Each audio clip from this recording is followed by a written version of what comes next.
भाइयों बहनों, मिश्रिक में मैं 2017 में भी आया था और मैंने तब आपसे कहा था कि भारतीय जनता पार्टी की प्रदेश में सरकार बनेगी तो दंगा मुक्त, गुंडा मुक्त, भय मुक्त, अराजकता से मुक्त एक ऐसी सरकार देंगे जो नैमिष को उसकी पौराणिक पहचान को स्थापित करने में योगदान देगी। 88,000 ऋषियों ने इस पावन भूमि पर तपस्या करके वैदिक और पौराणिक सनातन धर्म की परंपरा को जिन ऊंचाइयों को प्रदान किया था, आज भी देश और दुनिया के लिए नैमिष की धरती एक नई प्रेरणा और नए प्रकाश का केंद्र बिंदु बना हुआ है। भाइयों बहनों, जो भी लखनऊ आता है उसकी इच्छा होती है कि मैं नैमिष का भी दर्शन करूं। जो भी श्रद्धालु अयोध्या आता है उसके मन में एक कामना होती है कि मैं नैमिष का दर्शन करूं। मैं देखता हूं पूरे देश के अंदर नैमिष का जो आकर्षण है, आजादी के बाद जो सम्मान नैमिष को मिलना चाहिए था 70 वर्षों में नहीं मिला, लेकिन भाइयों बहनों, डबल इंजन की सरकार ने इस कार्रवाई को आगे बढ़ा दिया है। हमने आगे बढ़ा दिया है। आज नैमिष विकास की एक नई प्रक्रिया के साथ आगे बढ़ा है। याद करिए, पहले नैमिष में कितनी अव्यवस्था थी। आज नैमिष के समग्र विकास को, यहां की वैदिक और पौराणिक पहचान को बनाए रखते हुए इसके समग्र विकास को आगे बढ़ाने का कार्य भारतीय जनता पार्टी की डबल इंजन की सरकार कर रही है। भाइयों बहनों, आखिर हम करें भी क्यों ना। याद करिए, 2017 के पहले प्रदेश के अंदर एक महोत्सव होता था, वो सैफई महोत्सव होता था। सैफई महोत्सव में न राग था, न रंग था, न भाषा थी, न भाव थे। महोत्सव आयोजित करने वाले लोग स्वयं, उनको नहीं मालूम था कि महोत्सव का मतलब क्या है। लेकिन याद करिए, 2017 के बाद जब भारतीय जनता पार्टी की सरकार आती है तो भाइयों बहनों, अयोध्या में दीपोत्सव का आयोजन होता है, जो दीपावली के साथ पूरे देश और पूरी दुनिया को जोड़ता है। मथुरा और वृंदावन में रंगोत्सव का कार्यक्रम होता है, जो भगवान कृष्ण की गोपियों के साथ और वृंदावन और बरसाना वासियों के साथ रंग भरी होली का प्रतीक होता है। पूरी दुनिया भारत को देखती है। शिव के गणों ने और देवताओं ने दीपावली कैसे मनाई होगी। आज हमारी काशी में देव दीपावली का आयोजन उसका प्रतीक बनता है। और भाइयों बहनों, दिव्य कुंभ और भव्य कुंभ, कौन ऐसा भारतीय है देश और दुनिया में रहने वाला जिसको प्रयागराज कुंभ में 2019 ने अपनी ओर आकर्षित न किया हो। आज उत्तर प्रदेश की पहचान बन रही है। अयोध्या सज रही है, क्योंकि अयोध्या में प्रधानमंत्री जी के कर कमलों से भगवान राम के भव्य मंदिर के निर्माण का कार्य प्रारंभ हो गया है। अब दुनिया की कोई ताकत इस कार्य में बाधा पैदा नहीं कर सकती। काशी भव्य बन रही है। मथुरा, वृंदावन, बरसाना, गोवर्धन, नंदगांव, गोकुल, ये भी संवर रही है, तो फिर नेमिष कैसे बच जाएगी? नेमिष को तो भव्य रूप लेना ही लेना है। भारत की ऋषि परंपरा की आत्मा है नेमिष तो नेमिष को हम कैसे छोड़ देंगे? और इसीलिए नेमिष के विकास के लिए जितने पैसे की आवश्यकता पड़ेगी उतना पैसा यहां के विकास के लिए देंगे। इसके लिए नेमिष वासियों को और सीतापुर वासियों को किसी के सामने हाथ फैलाने की आवश्यकता नहीं पड़ेगी। इसके लिए तो हम लोग पर्याप्त हैं। और आपने तो विधायक ऐसे दिए जिनके नाम के साथ राम भी जुड़ा है, कृष्ण भी जुड़ा है। भाइयों बहनों, याद करिए 2017 के पहले प्रदेश में क्या स्थिति थी। दंगे होते थे। 2017 के बाद दंगे देखे। 2017 के पहले प्रदेश के अंदर कर्फ्यू लगता था। 2017 के बाद कहीं कर्फ्यू लगा? 2017 के पहले प्रदेश में व्यापक अराजकता थी। आज कहीं अराजकता है? गुंडागर्दी है? भाइयों बहनों, फर्क साफ है।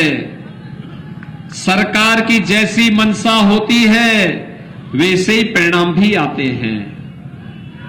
याद करिए 2017 के पहले जब 2012 में समाजवादी पार्टी की सरकार आई थी, समाजवादी पार्टी की सरकार ने पहला निर्णय क्या लिया था? आतंकवादियों के मुकदमों को वापस लेने का लिया था।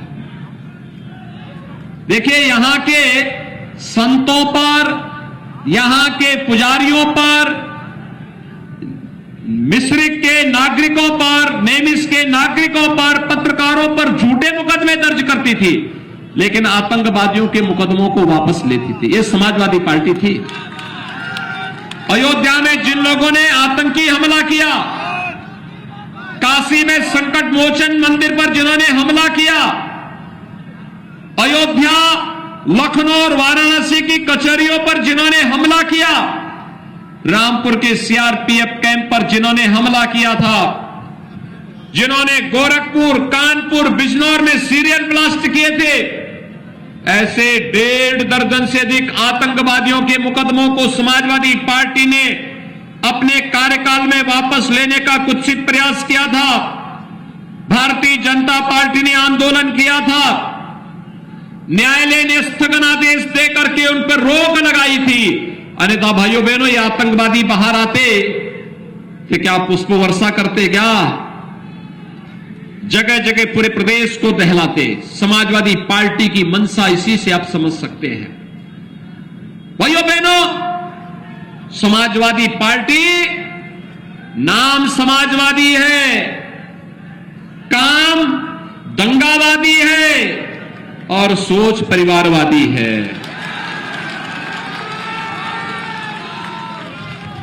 और कल आपने देखा होगा, कल गुजरात की, अहमदाबाद की एक न्यायालय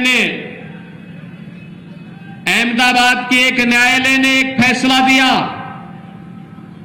गुजरात में 2008 में अहमदाबाद में सीरियल ब्लास्ट हुए थे। दर्जनों लोग वहां पे, निर्दोष लोग मारे गए थे। और उस मंजर के बाद पूरे देश में दुख का माहौल था। और कल न्यायालय ने जब सजा दी, उसमें से 38 आतंकवादियों को फांसी की सजा और आजीवन कारावास की सजा हुई है।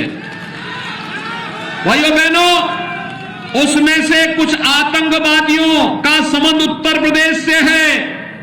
और उत्तर प्रदेश से जो आतंकवादी जिनका संबंध है आजमगढ़ से, भाइयों बहनों, आजमगढ़ से जिनका संबंध है, उन लोगों का संबंध समाजवादी पार्टी से भी देखने को मिल रहा है। एक आतंकवादी जिसको फांसी की सजा हुई है, उसके पिता तो समाजवादी पार्टी के प्रचारक भी हैं, समाजवादी पार्टी का प्रचार कर रहे हैं। आप अनुमान कर सकते हैं समाजवादी पार्टी की मंशा क्या है। यानी वे अपने चाचा को कुर्सी नहीं देते हैं, शिवपाल को, लेकिन आतंकवादियों को अपने सिर में ढोने का काम करते हैं, जिससे प्रदेश की निर्दोष जनता के जीवन के साथ खिलवाड़ कर सके। और हमारी सरकार इसीलिए इसको बर्दाश्त नहीं करेगी।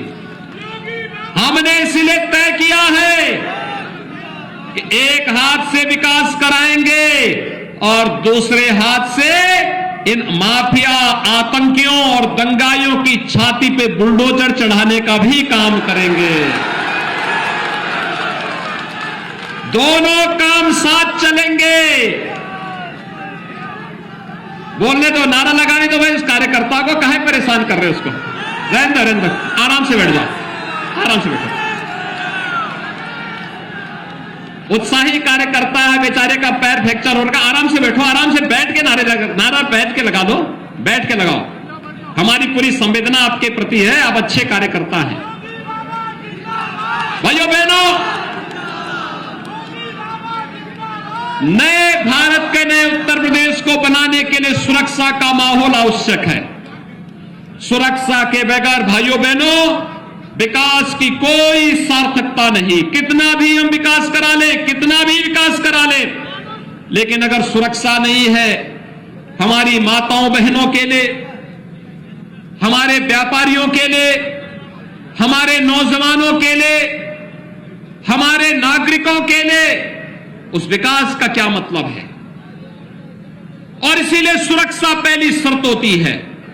याद करिए, ये डबल इंजन की जो भारतीय जनता पार्टी की सरकार आई है, यह सुरक्षा लेकर के आई है। सुरक्षा, पहले पर्व और त्योहार आते थे और पर्व और त्योहार के पहले प्रदेश में दंगे शुरू हो जाते थे, बिजली भी दी जाती थी। तो ईद और मुहर्रम में बिजली, लेकिन होली और दीपावली में बिजली गायब हो जाती थी। अब बिजली मिल रही है कि नहीं मिल रही है? 2017 के पहले बिजली मिलती थी क्या? 2017 के बाद तो बिजली मिल रही है ना, और बिना भेदभाव के मिल रही है ना। अगर होली और दीपावली में है तो ईद और मुहर्रम में भी मिल रही है ना। हम तो भेदभाव नहीं करते, हमने तो कहा सबका साथ, सबके विकास का। भाइयों बहनों, पहले मकान भी आते थे, चेहरा देख करके दिया जाता था, चेहरा देख करके। और हमने 5 साल में उत्तर प्रदेश में दिए हैं 43,50,000 से अधिक गरीबों को मकान। 43,50,000 से अधिक गरीबों को मकान। और भाइयों बहनों, अकेले सीतापुर जिले में 2,30,000 से अधिक गरीबों को एक एक मकान दिया है। 2,30,000 से अधिक गरीबों को। ये डबल इंजन की सरकार का यही लाभ है। यानी ये 2,30,000 गरीब आज प्रधानमंत्री मोदी जी के विजन के अनुरूप लखपति बने हैं। शहरी क्षेत्र में मिलने वाले मकान में 2.5 लाख रुपए और ग्रामीण क्षेत्र में मिलने वाले मकान में 1,30,000 मकान के लिए, 12,000 रुपए शौचालय के लिए और 90 दिन की मजदूरी, मनरेगा की मजदूरी के बराबर दाम भी उस परिवार को प्राप्त हुआ है। यह है डबल इंजन की सरकार का लाभ। वे लोग आतंकवादियों के मुकदमों को वापस लेते थे, और जब हमारी सरकार आई तो हमने पहला निर्णय क्या किया? किसानों का कर्ज माफी का किया था। अन्नदाता किसानों का कर्ज माफ किया। सीतापुर में तो भाइयों बहनों 5,40,000 गरीबों के लिए एक शौचालय बन गया। लाखों किसानों को प्रधानमंत्री किसान सम्मान निधि का लाभ मिल रहा है। और कोरोना भी जिसकी गति को थाम न पाए, याद करिए कोरोना कालखंड में सीतापुर की 5 चीनी मिलों को चलाने का कार्य भारतीय जनता पार्टी की डबल इंजन की सरकार ने किया है। और गन्ना किसानों को 1,60,000 करोड़ रुपए का गन्ना मूल्य का भुगतान करने का कार्य भी डबल इंजन की सरकार ने किया है। भाइयों बहनों, कोरोना में फ्री में टेस्ट, फ्री में वैक्सीन, फ्री में उपचार, ये सभी मिला है ना। वैक्सीन कितने लोगों ने लिया है? पीछे के लोग सभी लोग वैक्सीन ले लिए। इसका मतलब 100% लोगों ने प्रदेश में वैक्सीन ले लिया। और इसका परिणाम क्या है? कोरोना की 30वीं वेव कब आई, कब चली गई, किसी को पता नहीं। हर व्यक्ति के जीवन को बचाने में सफलता प्राप्त हो गई ना। मुझे बताओ, कोरोना कालखंड में ये सपा बसपा कांग्रेस के लोग हालचाल पूछने के लिए आए थे क्या? इन्होंने जब वैक्सीन ले रहे थे दुष्प्रचार किया था ना कि ये मोदी वैक्सीन है, बीजेपी वैक्सीन है। आज इनको बताने की आवश्यकता है, अगर हमारी जान कोरोना महामारी से इस मोदी वैक्सीन और बीजेपी वैक्सीन से बची है, तो उनको बताने की आवश्यकता है कि भाजपा को ही वोट जाएगा, क्योंकि जान इसी वैक्सीन से बची है। बोलेंगे? सभी लोग सहमत हैं? और भाइयों बहनों, डबल इंजन की सरकार है तो डबल डोज राशन की भी तो दी जानी चाहिए थी ना। आज राशन मिल रहा है कि नहीं मिल रहा है सभी लोगों को? कोई दिक्कत तो नहीं। याद रखना, राशन के साथ दाल भी है, रिफाइंड तेल भी है, और भाइयों बहनों ये भी है। अरे भाई, उस कार्यकर्ता को इधर एक तरफ लेके आ जाओ, मैं उनसे मुलाकात करूंगा भी।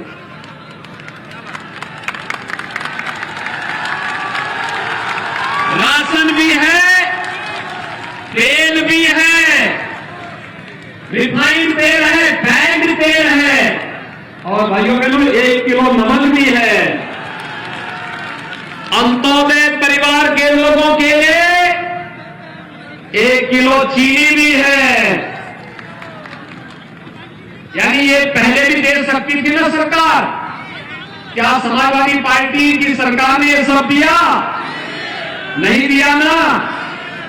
ये जो विकास आज हो रहा है, सड़कें चौड़ी हो रही है, ये जो बिजली मिल रही है, गरीबों को बिजली का कनेक्शन मिल रहा है, ये समाजवादी पार्टी की सरकार और बहुजन समाजवादी पार्टी की सरकार में भी मिलता था क्या?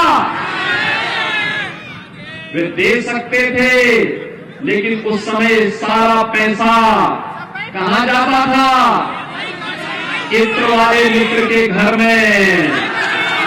कहां जाता था? समाजवादी पार्टी के इत्र वाले मित्र के घर पैसा चला जाता था। गरीब देखता रह जाता था, न राशन मिलता था, न बिजली मिलती थी, गरीब को न पेंशन मिलती थी, किसी भी प्रकार की सुविधा नहीं मिलती थी। भाइयों बहनों, वर्तमान में हमने तो तय किया है अपने युवाओं के लिए अधिक से अधिक रोजगार देने का। 1 करोड़ नौजवानों को टैबलेट में स्मार्टफोन दे रहे हैं वर्तमान में हम लोग, 1 करोड़ नौजवानों को। और ये भी तय हुआ है, समाजवादी पार्टी ने चुनाव आयोग को शिकायत किया है कि टैबलेट में स्मार्टफोन नौजवानों को नहीं देना चाहिए।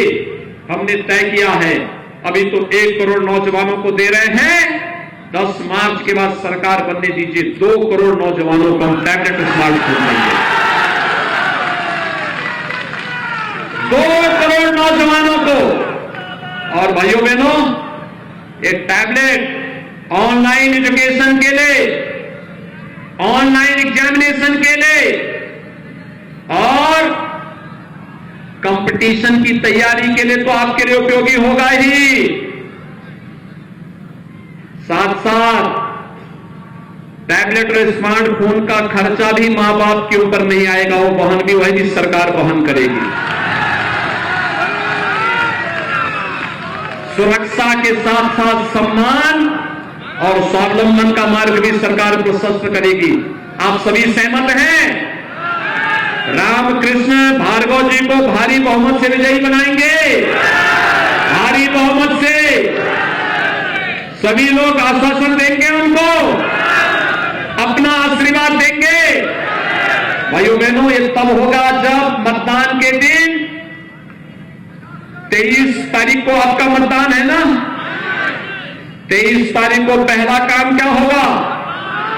पहला मतदान फिर जलपान, पहला मतदान पहला मतदान। सभी लोग सहमत हैं? रामकृष्ण जी को, रामकृष्ण भार्गव को आशीर्वाद देने को तैयार हैं? कमल चुनाव चिन्ह पर दोनों हाथ लाकर